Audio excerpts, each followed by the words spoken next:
விடுதலை பயணத்தில் உள்ளூராட்சி அதிகார சபைகளுக்கான இந்த தேர்தல் என்பது ஒரு சிறிய குட்டி அரசுக்கான முதன்மை தேர்தல். அந்த வகையில் ஏற்கனவே கரைச்சி பிரதேச சபை, பச்சிலப்பள்ளி பிரதேச சபைகளுக்கான தேர்தல் விண்ணப்பங்களை நாங்கள் கடந்த 17ஆம் தேதி விண்ணப்பிக்கின்றோம். இன்று பூனேரி பிரதேச சபைக்கான தேர்தல் நியமன பத்திரங்களை இன்றைய தினம் தாக்கல் செய்திருக்கிறோம்.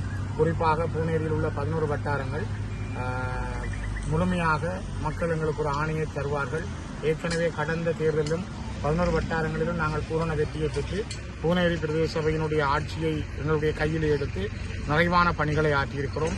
தூய கரங்களோடும் நேர்மையான மனப்பாங்குகளோடும் எங்களுடைய மக்களின் தேசிய விடுதலையை மனதிலே கொண்டு இன தேசியத்திற்கான தனித்துவ அடையாளங்களை பேணும் வகையில் தமிழ் தேசிய இனத்தின் அடையாளமாக கிளிநொச்சி மாவட்டத்தில் உள்ள 3 பிரதேச சபைகள், பூனகிரி பிரதேச சபை, பச்சிலப்பள்ளி பிரதேச சபை, கரைச்சி பிரதேச சபையை நாங்கள் எங்களுடைய ஆளுகைக்குள் எடுத்து மக்களுக்கான அடிமட்ட பணிகளில் இருந்து அரசியல் பணி வரையும் செய்வதற்கான ஒரு காத்திரமான நாளாக இன்றைய நாள் அமைந்திருக்கிறது. அந்த வகையில் மக்களுடைய ஆணையை பெறுகின்ற, அவர்கள் எங்களுக்கு ஆணை தருகின்ற ஒரு தொடக்க நாளாக நாங்கள் இந்த நாளை பார்க்கிறோம்.